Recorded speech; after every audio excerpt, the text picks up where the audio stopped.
इतना इजीली आप इसको ड्रॉ करके दो इनसिग्निफिकेंट कैंडल से बता सकते हैं कि आगे ऐसा एक मूव आपको मिल सकता है। और ऐसे आप देख सकते हैं जहाँ पे कुछ भी मीनिंगफुल नहीं दिख रहा है वहाँ पे आपको ऐसे कैंडल्स दिखेंगे जो आपको डायरेक्शन बताएंगे कि चार्ट अभी कहाँ मूव करने वाला है।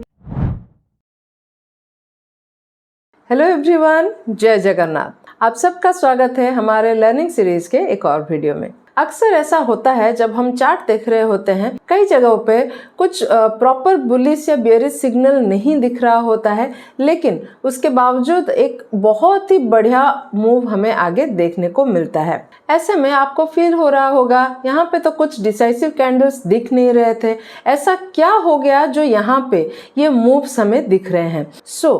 कुछ कैंडल्स ऐसे होते हैं जिनको हमें ढूंढना पड़ता है और उनको ढूंढने के लिए थोड़ा सा हमें जुगाड़ लगाना पड़ता है।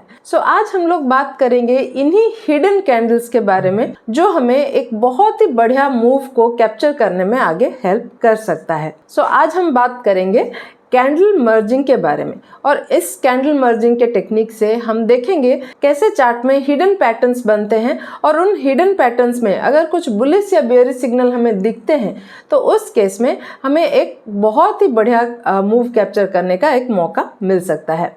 जब आप लोग रेगुलरली चार्ट्स देख रहे होंगे तो मोस्ट ऑफ द टाइम आपको एक अच्छे मूव के बाद, या तो एक अच्छे रैली के बाद, या फिर एक बड़ा फॉल के बाद बुलिश या बेयरिश सिग्नल देखने को मिलते हैं।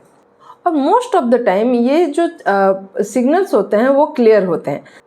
जैसे कि इस चार्ट में हम देख पा रहे हैं, इस पॉइंट पे देखिए एक बहुत ही बढ़िया हैमर कैंडल हमें दिखा है, और वो भी इतने बड़े फॉल के बाद। और फिर आप देख सकते हैं इस हैमर कैंडल के बाद हमें एक बहुत ही बढ़िया मूव देखने को मिला है।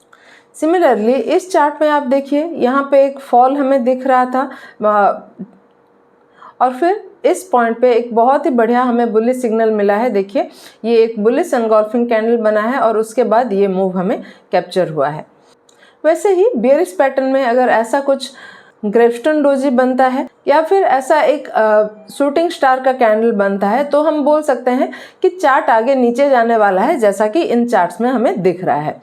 लेकिन कभी कभार ऐसा भी होता है कि कैंडल्स ऐसे फॉर्मेशन होते हैं, हमें लगता है कि ये ऐसे ही कॉमन कैंडल्स हैं, इनका कुछ खास सिग्निफिकेंस नहीं है, बट इन एक्चुअल टर्म्स यहाँ पे कुछ इम्पोर्टेंट हो रहा होता है। क्योंकि कैंडल्स में रिफ्लेक्ट नहीं हो रहा होता है, हमें समझ नहीं आता है। ऐसे केसेस में काम आता है कैंडल मर्जिंग टेक्निक।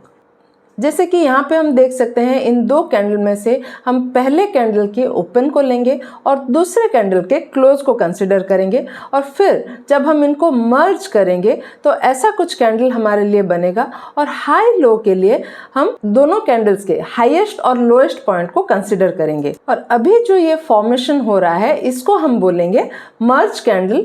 आपने देखा ये कितना आसान है, कितनी आसानी से आप दो इनसिग्निफिकेंट कैंडल से मीनिंगफुल कैंडल को फॉर्मेशन कर पा रहे हैं। और ये मर्जिंग हम कब कर सकते हैं? एक अच्छे मूव के बाद, एक अच्छे मूव के बाद ही हम ये कैंडल मर्जिंग टेक्निक को यूज कर सकते हैं। कहीं भी कोई भी दो कैंडल को मर्ज करके आप वहां पे नहीं बोल सकते कि ये ऐसा कैंडल बन गया है, यहाँ पे मैं मूव पकड़ सकता हूँ, वैसा नहीं है। एक प्रॉपर मूव के बाद अगर आपको ऐसा लग रहा है कि यहाँ पे एक मीनिंगफुल कैंडल बन सकता है दो कैंडल को मर्ज करके, तो आप वहां पे ये टेक्निक को यूज कर सकते हैं। काफ़ी इजी प्रोसेस है, इजीली आप इसको अपने चार्ट में भी बना सकते हैं, और इसका जो रिजल्ट है ये काफ़ी सक्सेसफुल है। आपको क्या करना है, कोई भी दो कैंडल्स को आप जब मर्ज कर रहे हैं, पहला कैंडल का ओपन और दूसरा कैंडल का क्लोज को आपको लेना है आज ओपन एंड क्लोज, और हाई लो पॉइंट के लिए जो हाईएस्ट पॉइंट है वो हमारा हाई हो जाएगा, जो लोएस्ट पॉइंट है वो हमारा लो हो जाएगा। चाहे कोई भी टाइम फ्रेम हो आप इसको यूज कर सकते हैं, वो भी एक अच्छे मूव के बाद। और जहाँ पे कोई पैटर्न विजिबल ना हो उस केस में ये फॉर्मूला काफ़ी हेल्पिंग हो सकता है। और ऐसा करने के बाद अगर आपको कुछ बुलिश सिग्नल्स मिलते हैं, जैसे हैमर हो गया, ड्रैगन फ्लाई डोजी हो गया, उस केस में आप एक्सपेक्ट करेंगे आगे आपको एक अच्छा अपमूव मिल सकता है, या फिर या फिर एक अच्छे अप मूव के बाद अगर आपको मर्जिंग के समय ग्रेवस्टोन डोजी मिलता है या एक शूटिंग स्टार मिलता है, उस केस में आप एक्सपेक्ट कर सकते हैं यहाँ पे एक डाउनवर्ड मूवमेंट हमें मिल सकता है। अभी चलिए देखते हैं इसको हम अपने चार्ट में कैसे इम्प्लीमेंट कर सकते हैं, तो कैसे प्रॉपरली ड्रॉ कर सकते हैं। चलिए हमारा पहला एग्जाम्पल देखते हैं इस चार्ट में। यहाँ पे आप ये दो कैंडल को नोटिस कीजिए, देखिए ये वाला और ये वाला। तो ये जो दो कैंडल है आप नोटिस कर सकते हैं, ये दो कैंडल्स का ऐसा कुछ एज सच पैटर्न हमें कोई बुक में नहीं दिखेगा, ये इसमें ऐसा कुछ सिग्निफिकेंट हमें होता हुआ नहीं नज़र आ रहा है। लेकिन अगर हम इन दो कैंडल्स को मर्ज करते हैं तो चलिए समझते हैं यहाँ पे क्या होगा। सबसे पहले हम पहला कैंडल का ओपन को लेंगे, देखिए जैसे ये पॉइंट है, और फिर हम दूसरे कैंडल को क्लोज लेंगे, हो गया। उसके लिए हम एक ट्रेंड लाइन लेंगे और जो हमारा हाईएस्ट पॉइंट है जो कि ये है, और जो हमारा लोएस्ट पॉइंट है उसको हम मार्क करेंगे, जो कि कुछ ऐसा बन रहा है। सो यहाँ पे हम देख सकते हैं ये एक हैमर कैंडल जैसा हमारे लिए बना है। अभी इसका कलर कैसा होगा वो डिपेंड करता है ओपन और क्लोज पे। अगर हमारा ओपन नीचे और क्लोज ऊपर हुआ तो ग्रीन कैंडल बनेगा, और ओपन ऊपर हुआ और क्लोज नीचे हुआ तो वो रेड कैंडल बनेगा।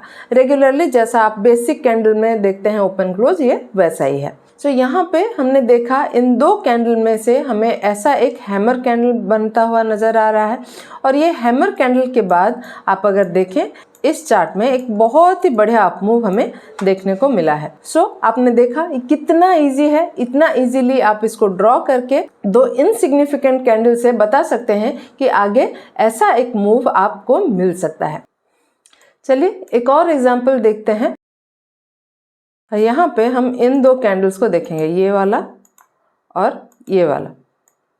ये दो कैंडल्स को मर्ज करके हम देखेंगे हमारे लिए कैसा कैंडल बन रहा है। सो यहाँ पे भी सेम फॉर्मूला अप्लाई होगा। हम लेंगे पहला कैंडल का ओपन, दूसरा कैंडल का क्लोज, बन गया हमारा कैंडल का बॉडी। अभी हम लेंगे लोएस्ट और हाईएस्ट पॉइंट को, ये रहा हमारा हाईएस्ट पॉइंट और ये हमारा लोएस्ट पॉइंट। सो यहाँ पे अगर हम नोटिस करें ये जो कैंडल बन रहा है ये एक शूटिंग स्टार कैंडल हमारे लिए बना रहा है, जो कि एक बेयरिश कैंडल है। और आप अगर देखें इस कैंडल के फॉर्मेशन के बाद इस चार्ट में हमें ऐसा एक फॉल देखने को मिला है। सो ऐसे इजीली आप दो कैंडल्स को मर्ज करके देख सकते हैं कि क्या आपके लिए कोई एक मीनिंगफुल कैंडल बन रहा है। और ऐसे आप देख सकते हैं जहाँ पे कुछ भी मीनिंगफुल नहीं दिख रहा है, कुछ भी डिसाइसिव नहीं दिख रहा है, वहाँ पे आपको ऐसे कैंडल्स दिखेंगे जो आपको डायरेक्शन बताएंगे कि चार्ट अभी कहाँ मूव करने वाला है। और जैसा कि मैंने कहा इसको आप सारे टाइम फ्रेम में यूज कर सकते हैं, ये काफी सक्सेसफुल होता है। सो आई होप आपको मैं ये जो कैंडल मर्जिंग का टेक्निक है वो अच्छे से समझा पाई हूँ।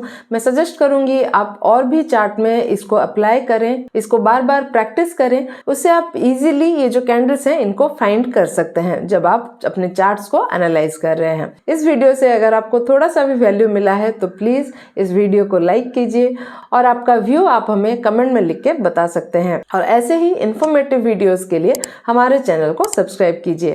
मिलते हैं एक और इंटरेस्टिंग कॉन्सेप्ट के साथ अगले वीडियो में, तब तक के लिए थैंक यू।